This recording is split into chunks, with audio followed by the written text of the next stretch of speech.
Alright. So we have here our exponential and logarithmic function. So, bago natin puntahan yung logarithmic, exponential muna tayo. Okay, so as what I've told you, medyo mahaba-haba po ang atin pong pag-aaralan tungkol sa exponential function. We are going to find its what? Domain, range, asymptote of a given equation or function. We will sketch the graph of exponential function. Kung meron po kayong Android sa bahay, o Android naman siguro ginagamit nyo, huwag niyo pong kalimutang i-download ang Desmos Calculator. Desmos Calculator, yung kulay green na app sa cellphone. Okay. So, repeat. Let me repeat this statement or the definition. The exponential function f with base b is denoted by f of x is equal to b to the power of x, where b is greater than 0 but not equal to 1 and x is any real number. May pumapasok na late. Ay, teka lang. Bakit ganon? Ngayon lang pumapasok. Silly loose. Okay. So, please put it in your mind that any exponential function is written in this form. Okay? So, ang base po natin dyan, pwede pong complicated, pwede pong madali lang. Alright. So, the base 1 is excluded because it yields the constant function 1 kahit anong gawin mo sa variable na x. Kahit anong ilagay mo dyan, 1 pa rin ang sagot. We already know how to evaluate b to the power of x for integers and rational values of x. Example, 9 to the power of 3 is equal to 729. When we say 9 to the power of 1 half, pag 1 half po, square root lang po yan ha. Square root of 9 which is 3. Okay, nasundan naman siguro yan. However, we must also evaluate 9 to the power of x for irrational numbers since we must consider all real values of x. Ano mga number na irrational? Halimbawa, pi. So, using our calculator, we can make and we can evaluate these kinds of functions using calculators. May mga calculator ba kayo dyan? Ako meron akong calculator dito. Pero kung wala kayo, may sagot rin naman yan. Sagot po dyan ay ito. Okay? Solutions. Okay? 3 to the power of negative 2.5 is equal to 0. Approximately po yan kasi rounded off na yan siya. Okay? Sa calculator po, ang power po na sinasabi ay yun pong arrow na nakaturo sa taas. Paano ko ba susulat? Alam niyo ba yon? Yung power po ng calculator ay yun pong ganito ang mukha. Drawing ko na lang pag ganon. Okay? Sa calculator po, ganun po ang kanyang mukha. Nakita ba? Nakita ba ito? Opo. Hello? Okay, good. So, let me repeat. Yun pong power or to the power. Ang pipindutin po natin sa calculator ay yun pong kamukha po ng greater than pero nakaturo sa taas. Nagets ba? Hindi kasi nakikita yung aking Ayun. So, alam nyo na siguro yun. Kung meron kayong calculator sa bahay, alam nyo na yun. Yun po ang ibig sabihin ay power. Alright. So, exponential function under graph. The graphs of exponential functions have similar characteristics as can be seen in our next example. So, we now consider graphs of functions on the form f of x is equal to b to the power of x, where b is greater than 0 but not equal to 1 and x is any real number. So mag-umpisa tayo sa pinakamadali. Kasi marami pong klase ang exponential function. Ang pinakamadaling exponential function is in the form of b to the power of x. Okay? Pinakamadali po yan. So, in that case, we have this function f of x is equal to 3 to the power of x. So, given na po yung ordered pairs, sinolve na po natin yan through calculator. Kung meron kayong kalituhan, balikan nyo lang po ang video ito. Ipopost ko po mamaya itong hapon. Okay? So, consider this one. Nakaparehas po doon sa f of x is equal to b to the power of x, wherein b is equal to 3. Of course, b is equal to 3. Okay. So, meron po tayong kailangan pong alamin. Sa pag-graph po ng isang function, kailangan po nating hanapin yung x as negative 3 hanggang 3 po. Bakit? Kasi dyan po ang gitna ng Cartesian plane. So, pag gitna yan, kitang-kita yan sa Cartesian plane. Ito po yung ating tawag nito, continuation ng graph o ng table. Kung ang atin pong x ay negative 10, negative 9, negative 8, 10, saka 15. So, ibig sabihin yan, meron po siyang tawag nito, sabi rito, observe that if we substitute larger number or larger values, the value of x to the power of 3 to the power of x becomes very large. Pero kung negative naman, papunta sa 0. Okay? Very close to 0. So, i-graph na natin siya. Ganito po ang graph niya. Okay? Tingnan nyo po mabuti ang graph. Alright.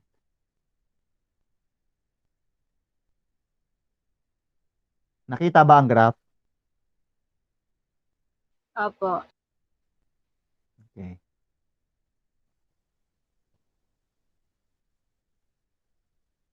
Ano napansin nyo sa graph?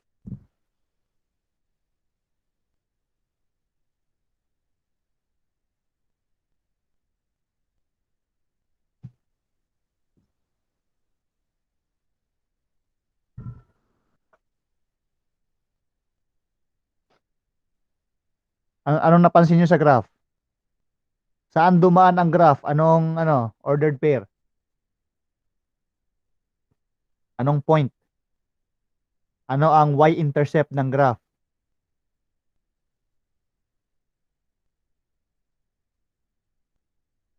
Hello? Sulat ko na nga dito. Okay. Okay. Alright. Nandyan pa ba kayo? Huwag kayong kumurap dito kasi ito po ay kailangan tandaan. Ha? Hello? Check. Hello? Opo. Okay, good. Okay. So, remember, kung ang atin pong base ay greater than 1, pag sinabing greater than 1, ang atin pong graph niyan ay increasing. Galing po sa kaliwa, pataas, papuntang kanan, increasing po. Kung napapansin nyo, ang graph po ay dumaan sa 0, 1, or y is equal to 1. Okay? Dumaan po siya, no? Madalas, syempre, any base raised to 0, kasi ang x dyan ay 0, dadaan talaga sa 1, kasi 1 talaga ang kanyang y-intercept. Ang mga domain po, okay, tandaan nyo po ito ha, sa function in the form of b to the power of x, ang kanya pong domain ay real numbers lahat po. Pag sinabing domain, kahit ano na value ilalagay natin sa values of x. Yun po ang domain. So, domain natin ay real numbers. Lahat po. Lahat. Sa range naman po, kung papansinin ninyo, ang range po natin ay y is greater than 0. Bakit greater than 0? Kasi ang mga y lang dyan nakasama ay hindi po aabot sa 0. Kasi ang atin pong horizontal asymptote ay line y is equal to 0 or the x-intercept. So meaning to say, ang y equal to 0 ay hindi po inabot ng range. Naintindihan nyo ba? Pero pataas, kung i-extend natin yan, syempre hanggang positive infinity yan. Pero sa part sa baba, hanggang greater than 0 lang siya. Okay? Alam niyo naman yung notation na yan, no?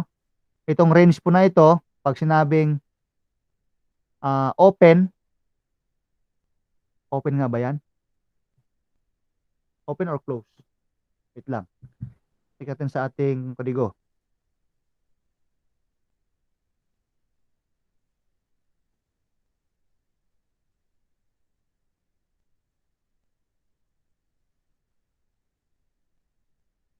Open notation.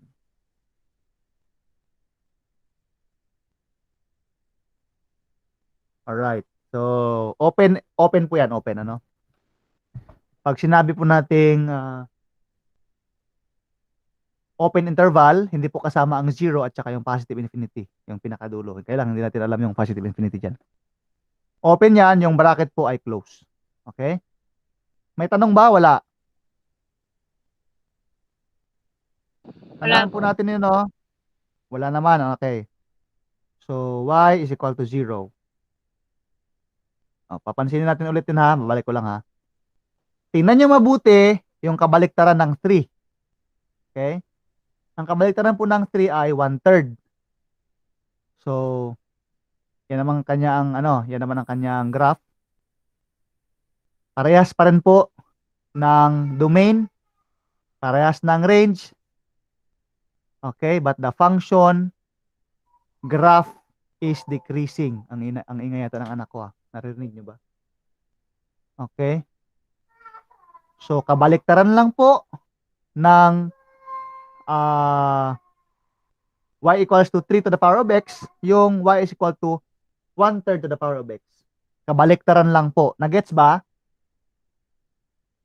Opo. Hello? Okay, kabaliktaran lang po siya. Parehas lang po ang domain. Okay, meaning to say, pwede tayong gumawa ng isang tawag doon, generalization. Generalization. Okay? The following are the properties of the exponential function defined by f of x is equal to b to the power of x. Pwede nyo pong i-screenshot yan. Ay, sorry. I-screenshot nyo po. The domain is equal to r or the domain is real numbers. Ang range po niya ay 0 hanggang positive infinity. Okay? Pero naka-open interval. Okay? The line y is equal to 0 or the x-axis is the horizontal asymptote. Kaya kahit po anong gawin natin, kahit po anong ilagay natin doon sa b, halimbawa, lagay natin ng 1/2. Ganyan pa rin po ang domain niyan. Lagyan natin ng 2, lagyan natin ng 10, lagyan natin ng 100. Ganyan pa rin ang kanyang properties. Naintindihan nyo? Hello? Naintindihan? Hindi. Naintindihan? Hindi. Hello? Hala, nawala na sila. Check, hello? Nawala na kayo. Okay naman yung aking internet.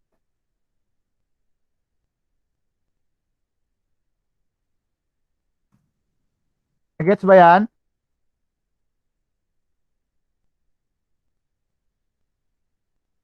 Walang nakikinig sa akin. Hintayin ko kayo, ha. Tingnan natin kung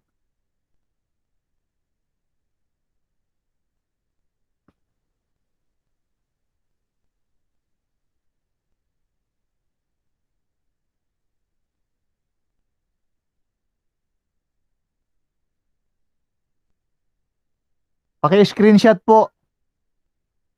Paki-screenshot. Salamat. Na-screenshot na po, sir. Okay. Bigla kayong, bigla kayong dumarating. Bigla rin kayo nawawala o nawala ako. Nag-CR Okay, lang, thank sir. you po sa nag-CR lang. Okay. So, yung iba nag-CR din lahat. Nagsabay-sabay kayo mag-CR. Galing nyo naman. Tuloy tayo ha. May tanong ba? Wala naman.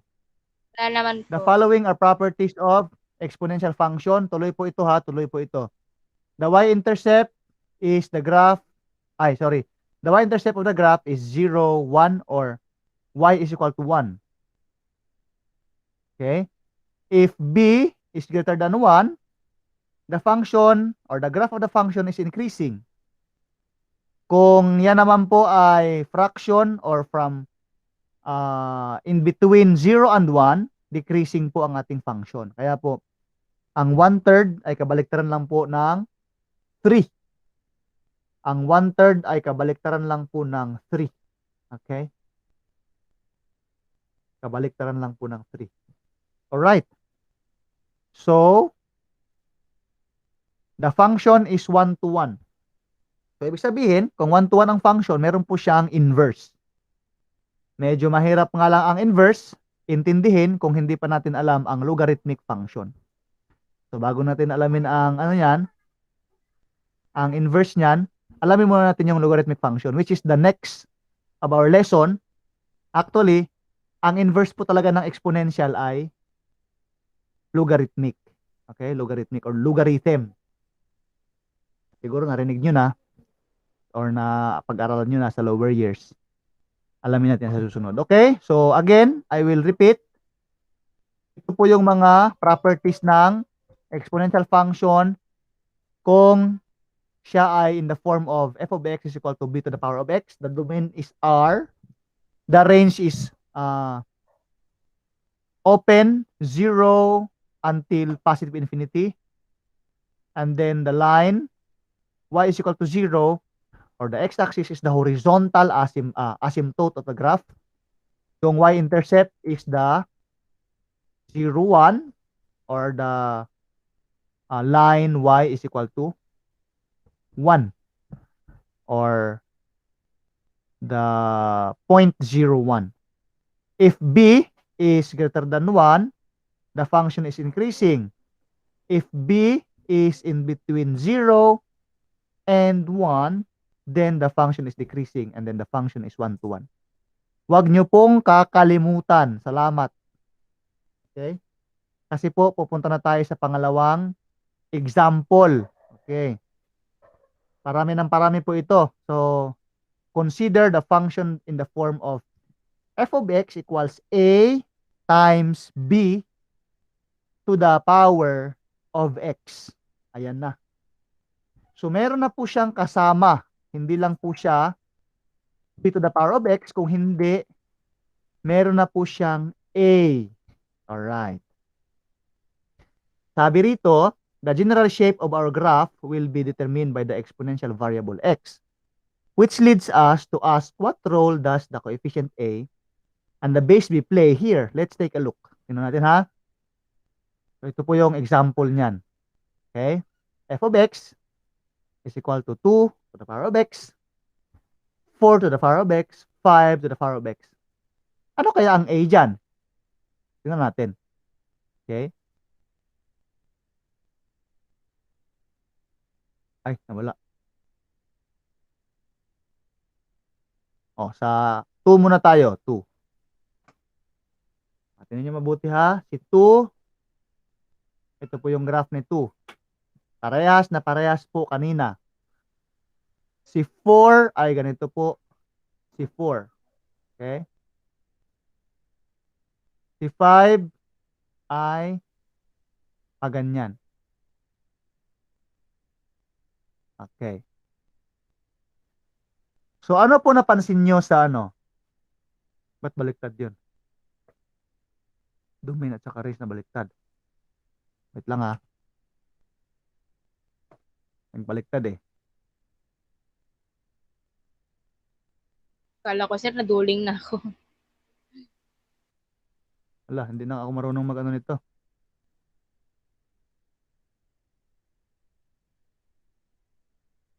Baliktaran talaga.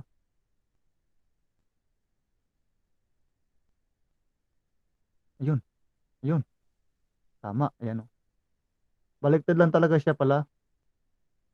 Baliktad din. Paano to? Wait lang ha.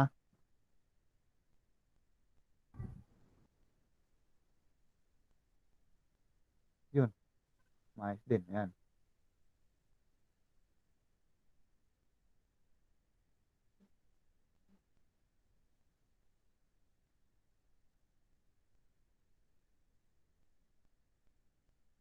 Yun. Alright. So, ayan. Okay. So, ganyan po. Parehas po niya, parehas na parehas po yan sa kanina. Kaya lang, bakit may A?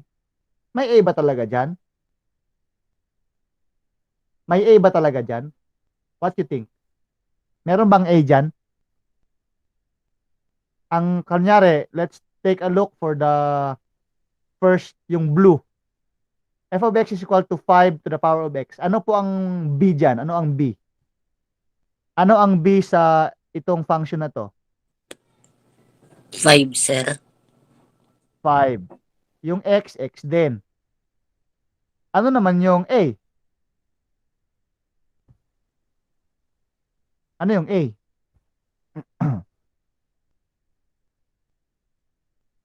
Hello? Hello? Ano yung A?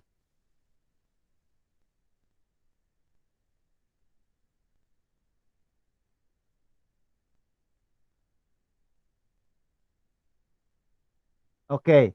So, sirit na? Santarin. Opo. Santarin. Sirit na, sir. Sirit na. Sirit na. So, madali lang po. Ang A po dyan ay 1. Okay? 1. Bakit 1? Kasi 1 times any number, parehas lang siya. 'Di ba? So, in this case, makikita natin na parang parehas lang sila kanina.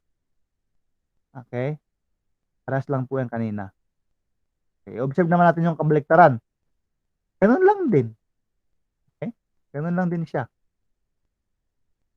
Alright? So, dinagdagan lang siya. Dinagdagan lang. Parehas na parehas lang din naman yung tawag nito. Yung domain, yung range, parehas lang din. Iba lang yung tawag nito. Direction ng graph. That is decreasing. Okay? Okay. Any equation of the form A,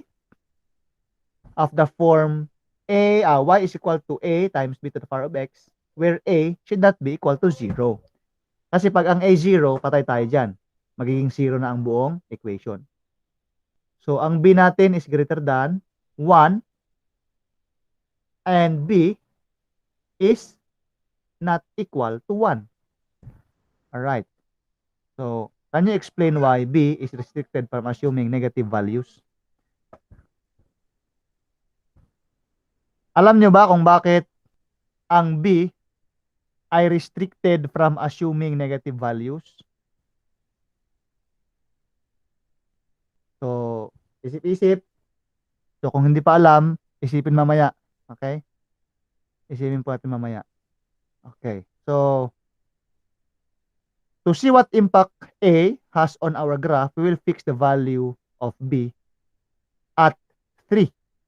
The next two slides presents the graphs of exponential function with values of A greater than 1 at saka in between 0 and 1. Okay na, ito na po yun. Okay. So, kung meron po tayong values ng A na yung first ay 2, kunyari 2 no. So, doon sa pinakauna, f of x is equal to 3 to the power of x. Ito lang po yun, pinakauna, yung itim. Yun pong pangalawa, ito pong pangalawa na to, which is the f of x is equal to 2 times, hindi po yan point ha, times po yan. 2 times 3 to the power of x. Nagbabago po ang graph. Instead po na ang tawag nito, ang graph po ay dadaan sa 0, 1, dito po, tumaas po siya, no? Tumaas po siya. So, ang A po, ang atin pong basihan kung saan po siya dadaan sa y-axis. Okay? Kasi yung f of x is equal to 2 times 3 to the power of x, 3 to the power of x, dumaan po yung graph doon sa 2. At the same time, yun pong 3, dumaan sa 3. Yung 4, dumaan sa 4. Nakuha nyo ba? Hello? Opo. So, meaning to say, yung atin pong exponential function, yung a po is nakakaapekto doon sa atin pong y-intercept. Do you hear me? Opo. Okay, good. Parang nawawala yung aking boses eh. Hello. Okay, so may tanong.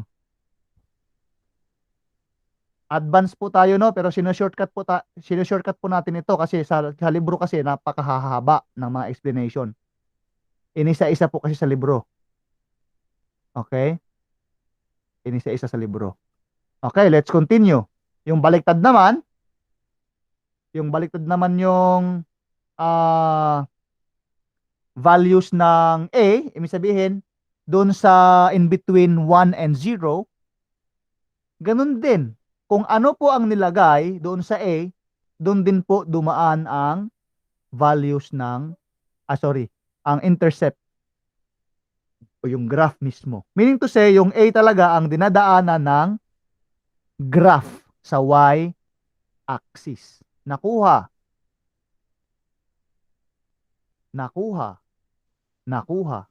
Hello? Nagets Opo. ba? Okay, good. Okay. So, thus changes in A would change the y-intercept on its corresponding graph. Shall we speculate as to what happened when A assumes negative values? Okay. Pwede na ba nating sabihin na, alam ko na, kung ang A ay magne-negative, alam ko na ang ibig sabihin niyan. Pwede ba? O maaaring pwede na natin sabihin. Maaari ding hindi natin alam talaga. Let's try to see whether or not tama tayo. Tingnan natin mabuti ha. Okay. Kung ang ating A ay positive 1, so sa f of x is equal to 3 to the power of x, ang atin pong A dyan ay positive 1. Pero pwede pong magkaroon ng negative 1. Ito po, yung A po natin dito sa f of x is equal to negative 3. Ang atin pong A dito ay negative 1. So, para siyang reciprocal or kabaliktaran ng ating graph. Nakuha ba? Ang ganda tingnan, di ba? Parang bird flying in the sky. Nagets ba yan? Hello? Yes, sir. Good. Magaling kayo, magaling. Walang sakit. Okay. So, dahil alam na natin yan, alam na natin yan ha, yun pong,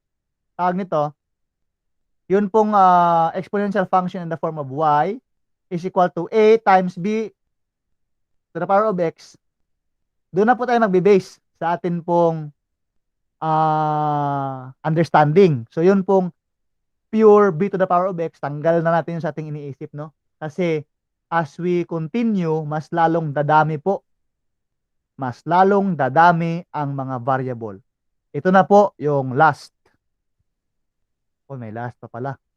So, ibig sabihin, we will now graph exponential functions given by or in the form of f of x is equal to a times b x minus h plus k. Patay tayo dito. Dumami na bigla. Bigla na nagkaroon ng exponent na x minus h, no? X minus h. Nasaan yun kanina? Okay, ibig sabihin po, ang atin po talagang dapat pagbabasihan, although, syempre, kailangan natin alamin yung basic para ma-compare natin doon sa pangalawa hanggang sa pangatlo. Ito na po yung pinaka-last, kung hindi ako nagkakamali. Dito na po natin malalaman kung bakit lahat ng exponential function is in the form of f of x is equal to a times b to the power of x minus h plus k. Kahit po yung kanina na in the form of f of x is equal to b to the power of x, pwede pa rin siyang isulat in the form of this function. Okay? When we say, sir, ano po ang values ng a sa function na f of x is equal to 3 to the power of x? Di ba sabi ko kanina 1? Tama? Tama ba? Ang a po kanina sa 3 to the power of x is 1. Tama ba? Mali. Opo, sir. Hello? Okay. Isa lang sumagot. Parang yung 8 ay ano, ay yung 7 ay naghang. Tama ba? Okay. Ibig Opo. sabihin po, nasaan po ang h nun, sir? Meron pa rin siyang h. Ano ang h? Anong values ng h nun? O meron pa rin siya?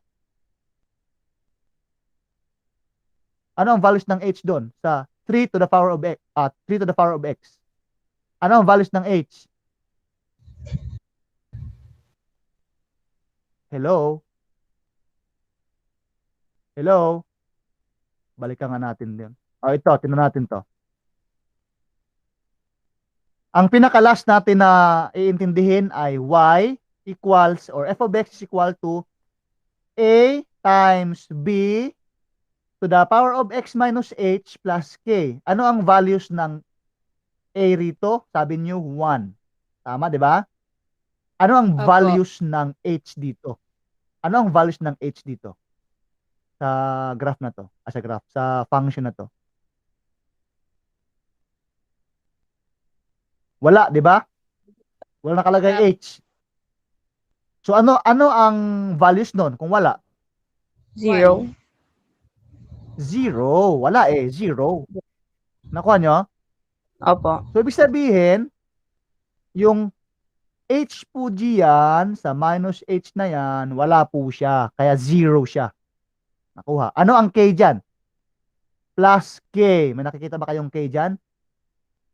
Wala, Wala sir. po. Wala rin. So ano ang k? 0. 0 din ang k. Very good, children. Nangalay tuloy yung kamay ko. Okay. So, punta na tayo sa pinaka-last na form of the exponential function. So, sabi rito, where a, h, k are constants. When we say constant, ang tawag dyan ay mga numerical values. Wag lang po daw magkaroon ng base, which is what? Ano ba yan? Base, wag lang po daw magkaroon ng base na less than 0. Ang base should be greater than 0. And b should not be equal to 1. So, ganun pa rin siya, no? Napakasimple pa rin intindihin. Basic pa rin siya, basic na ang base dapat ay greater than 0, pero hindi siya 1. Alright. So, ang example po niyan, consider the function defined by f of x equals 3 to the power of x plus 1. Tatanungin ko kayo dyan, ha? Ano ang values ng a dyan? 1. 1, very good. Sino man yung sumagot, very good ka. Hindi ko kasi nakikita, sorry ha. Kasi naka-PowerPoint. Sino yung sumagot? Si Erica? Opo. Wow, very good talaga si Erica. Ano ang values ng h? 0. 0. Ano ang values ng k? 1. 1. Positive 1. Okay, 1. Pwede na rin 1. Pag minus 1 yan, Negative. minus 1. Okay? Or negative 1. Mag-ingat po kayo ha. Kasi kung meron po, mamaya na lang. So, in that case, alam natin kung anong values ng A, H, saka K.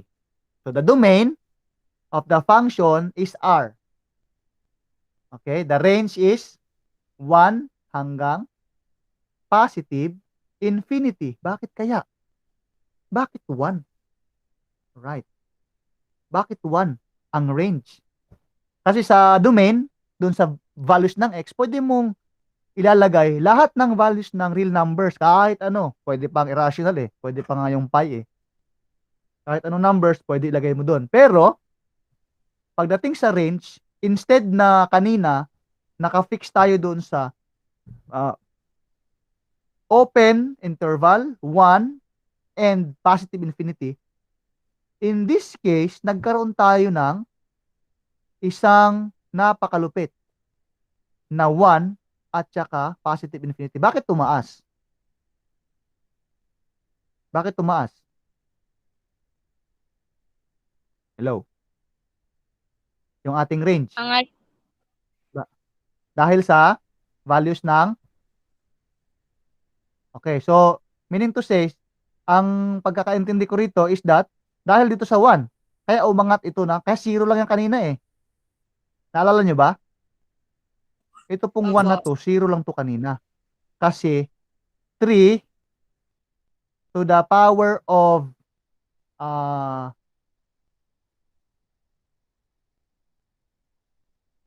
the horizontal asymptote of this graph, yung wala pa yung 1 kanina, is the x-intercept.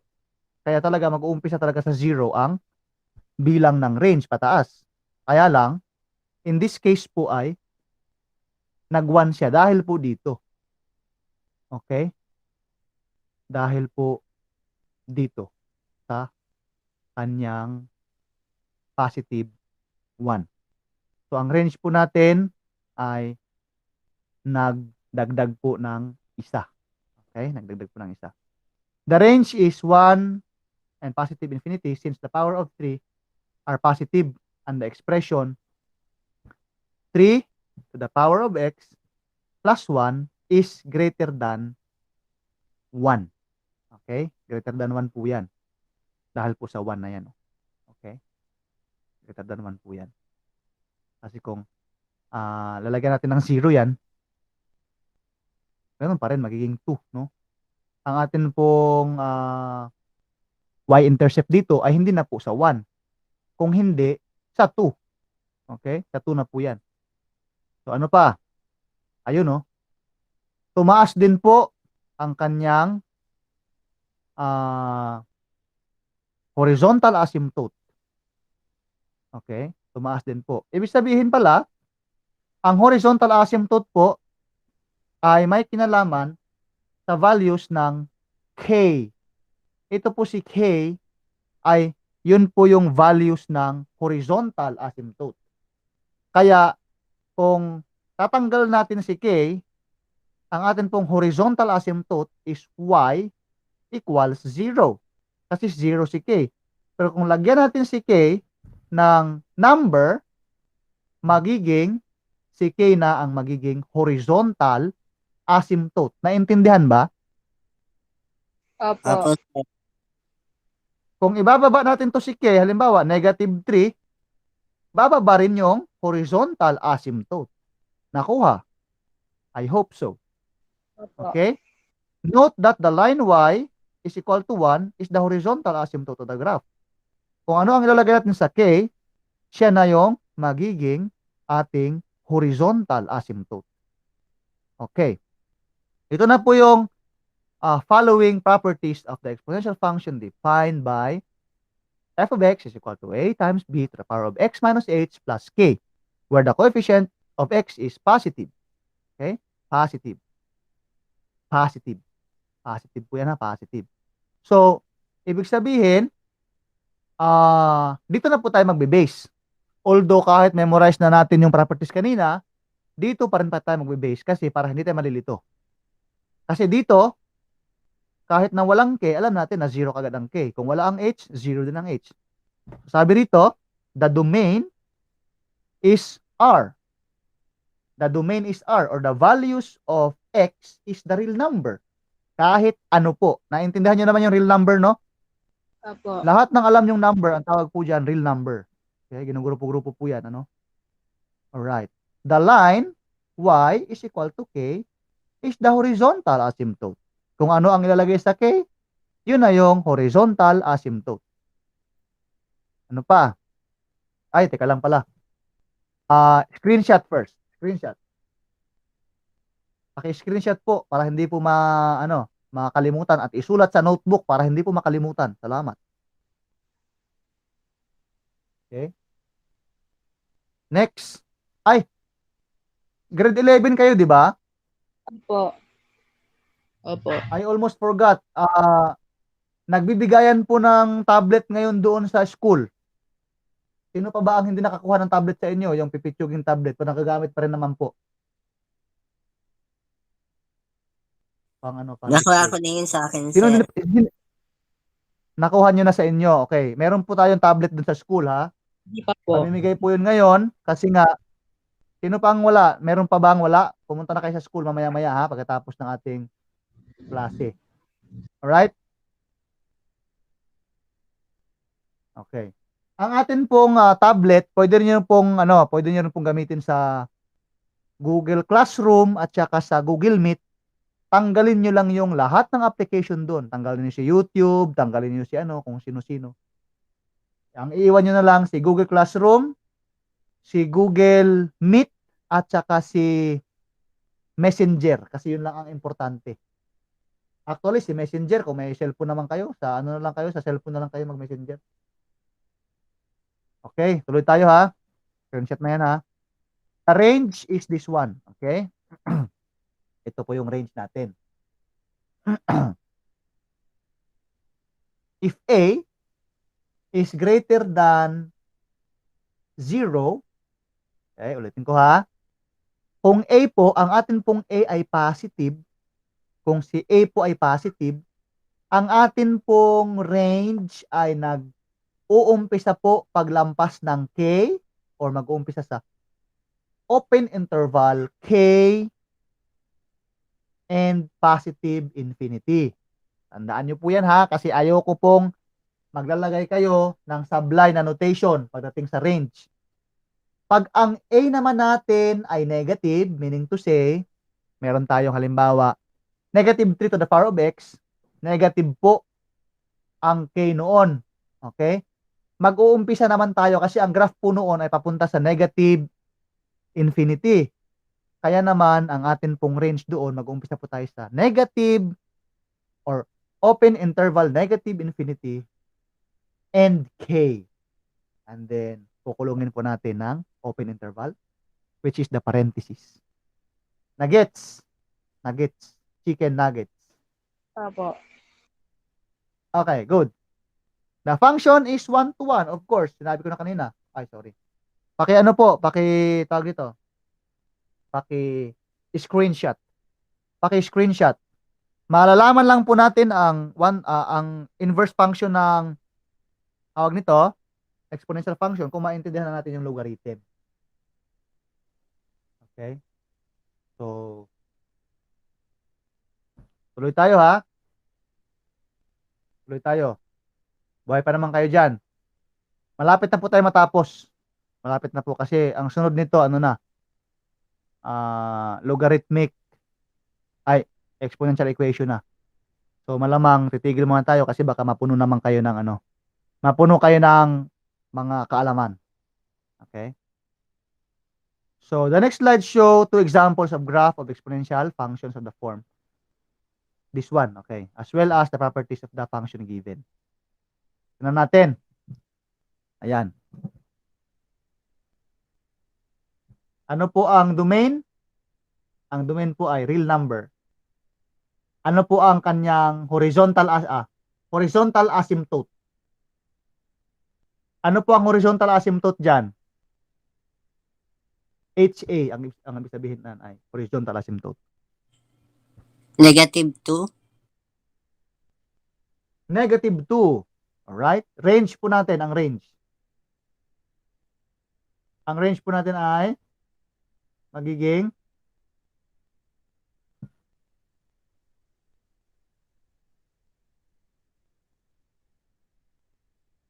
ano po ang ating range niyan? Siyempre, kung ano yung ating horizontal asymptote, doon tayo mag-umpisa sa ating range. And then we will find first whether the A is positive. So kung positive ang A, nakita naman natin, positive ang A dyan, pataas ang graph. So mag-umpisa tayo sa K, papunta sa positive infinity. Kung negative naman ang A, mag-umpisa tayo sa negative infinity, papunta sa K. Nagets ba? And y-intercept is equal to Opo. what? Ang y-intercept natin, ano ang y-intercept natin? Sige nga. Sino makakahula? Sinong makakahula sa y-intercept? So, ang y-intercept po ay negative. Hala. Balikan na natin paano kinukuha ang intercept. In this case, ang gawin nyo na lang, pag sinabi po natin yung y-intercept, lagyan nyo po ng 0 yung x. So, yung x po na to, lagyan nyo po ng 0 yan. 0. Lahat ng number, i-raise to 0. Ang sagot po ay? Ano sagot? 1. 1. Hindi Zero. 0. 1. 1. 1 nga. 1. Okay? Lahat ng number, i-raise sa 0. Ang sagot po ay 1. So, meaning to say, 1 po yan. 1 minus 2, anong sagot? 1. Negative 1. 1 minus 1. 2. Negative 1. Kaya ang atin pong y-intercept ay y equals negative 1. Tingnan natin kung tama tayo. Alright? Ayun no? Ito. 1. Ito kasi ang y-intercept. Itong 0, negative 1. So, ang atin pong horizontal asymptote is the line y equals negative 2. Tama yung sagot kanina. Sino yung sumagot kanina? Santarin ba yon? Apo, sir. Okay, mahusay ito si Santarin na. Ang atin namang range, ang sabi ko kanina, dahil positive po yan, ang ating A, is from K, negative 2, positive infinity. Kung negative naman, baliktarin natin, negative infinity, papunta sa kung ano yung K. Okay? Ang y-intercept natin ay 0, negative 1. 0, negative 1. 0, negative 1. Ito po yun, 0, negative 1. So, sa y-intercept po, lagi po natin tandaan, ano po yung values ng function when x is equal to 0. Ang graph po natin ay ito. Bakit siya decreasing? Pababa siya, pababa, decreasing, pababa, decreasing. Dahil, fraction po yung kanyang base. Sabi natin kanina, pag ang base po ay in between 0 and 1, that is fraction, pababa ang ating graph.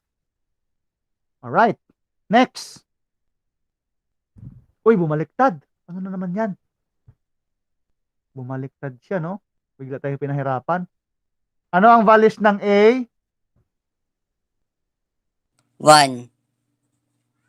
Anong 1? Okay. Another answer. Hindi po 1 ang values ng A dyan. Another answer po. Negative 2. Erika. Isa pa. Think first. Okay, dito muna tayo mag-umpisa. Ano ang values ng B? Para mahimay-himay natin. Ano ang values ng B? Negative 2. Oy, bawal mag-negative ang base. 'Di ba kanina, sabi ron, ang base natin should be greater than 0 and 1. not equal to 1. So ano ang base natin diyan? Ano ang base natin? Ang base 1 natin ay ang base natin ay 2. Kayo naman, binago lang yung mukha, nalito na kagad kayo. Ang base natin dyan ay 2. Nakuha nyo. Ito yung base 2 Yung negative, hayaan mo lang yung negative kasi ang negative galing yan doon sa A. Nagets nyo? Kaya siya nagne-negative kasi meron pong values ng A na nakakaapekto doon sa base. Kaya siya bumaba ang graph, 'di ba? Kanina. So ano ngayon ang values ng A diyan? Kung ito yung base, ano ang values ng A? Negative yan, no? Anong values ng A?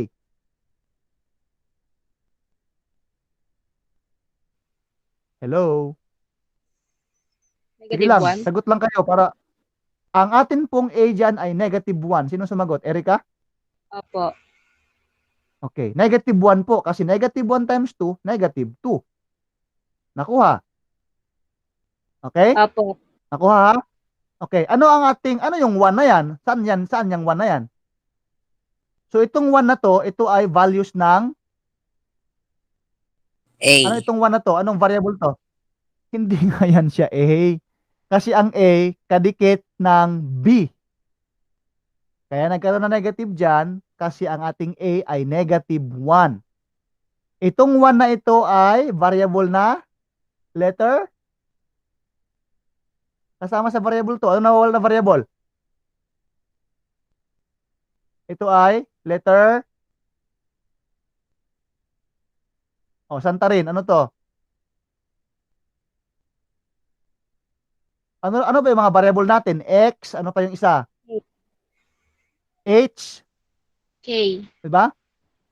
K. Ano to? Okay, sir. Tsaka A pa pala.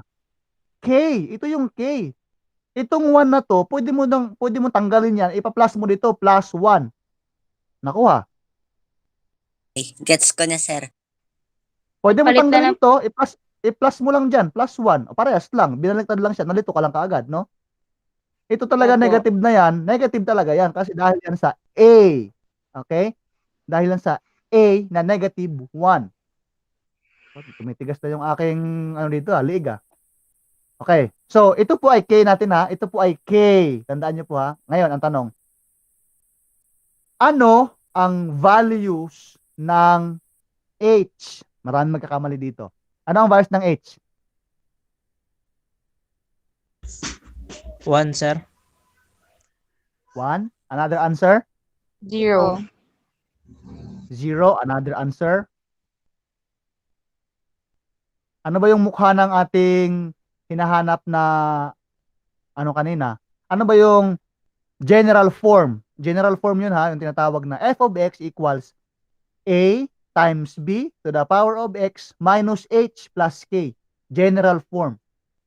Minus ba yan? Plus yan eh. Okay? So, Kasi- anong values ng h? Anong values ng h? Positive 1. -1. Bakit -1? Ang h natin ay -1. Meron bang kinalaman ang h sa ating sa ating properties? Meron ba? May kinalaman ba ang h sa ating properties? Yes, meron. Meron po, no? Meron pong kinalaman ang h sa ating properties. Yan po ay -1. Kasi kanina sa general form, negative po yan. Ay positive yan ngayon. Kaya dapat, pag isusulot natin ang kanyang, negative yan. Kasi negative, positive. O, di ba? Nagets ba? Opo. Nagets ba? Sa general form kasi, negative yan eh. So, kung negative yan, ang ating h ay 1. Pero, dahil positive yan, ang h natin ay -1. 1. Alright. So, ano ngayon ang domain? Siyempre, given na. Domain, R lang yan. Very easy. Okay? Horizontal asymptote. Ngayon, ano ang horizontal asymptote natin? Okay? Ano ang horizontal asymptote natin? Positive 1. Ang ating horizontal asymptote ay Positive 1. positive 1. Ang sabi niya kanina, ang atin daw horizontal asymptote is the line y is equal to k. No? Yan ang sabi niya kanina. So, malamang tama ka. 1 ang kanyang horizontal asymptote. Tignan natin kung tama tayo.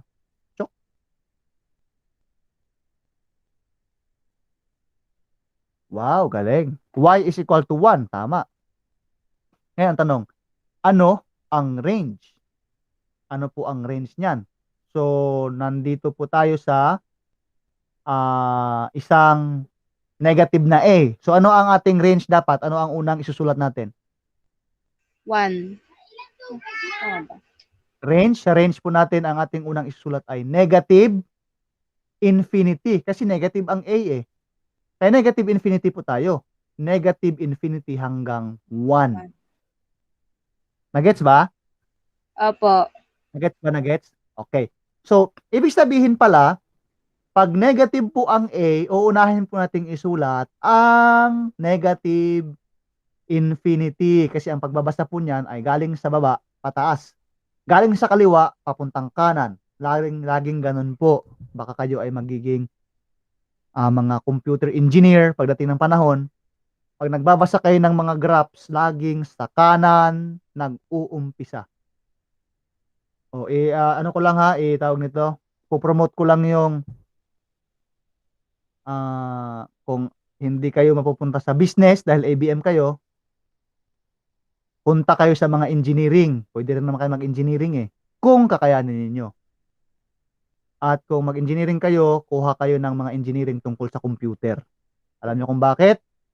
Kasi 10 years from now, lahat ng tao ay naka-computerize na, pakautak computerized na. Okay? Kaya ang computer po is an extension of our brain, of our life. Extension na po yan ng ating buhay, ang computer. Kaya kung kayo ay bihasa sa computer, demand kayo sa mga trabaho. Okay? Demand kayo sa trabaho. At kahit hindi kayo tapos sa college, basta magaling kayo sa computer, pwede kayo magtrabaho sa Amazon. Pwede kayo magtrabaho sa Microsoft. Okay? Sa Apple Corporation. So, share ko lang. Y-intercept natin. Ano ang Y-intercept natin? Negative Y-intercept. 1. Ha? Zero. Negative 1.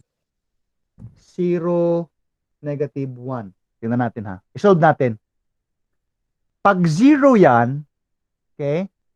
Pag 0 yan, ang x, 0 plus 1 is equal to 1. 1. So, negative 2 raised to 1, walang nagbago. Negative 2 pa rin. 1 minus 2 is equal to negative 1. Negative. Kaya ang y-intercept po natin ay negative 1. Okay? Tama. Ang y-intercept natin ay negative 1. Y equals negative 1. Or, ito na talaga para safe, no? Kasi point lang kasi ang intercept 0, negative 1. Alright. Ito po yung kayang drawing. Pababa po siya. Alright? Pababa po siya. Pababa. Spaghetti pababa. Okay, it's time to do the next part of your own. Press enter when you are ready with your pen and paper. Okay? So, siguro ito lang yung ating paki-screenshot na lang po at i-screenshot ko lang dito sa akin, ipo-post ko dun sa ating tawag nito sa ating Google ano ba Classroom. yun? Google Classroom. Ayan. Ito po ay payong kaibigan at tatay, payong tatay ito. Gawin na ninyo kaagad ang inyong gagawin.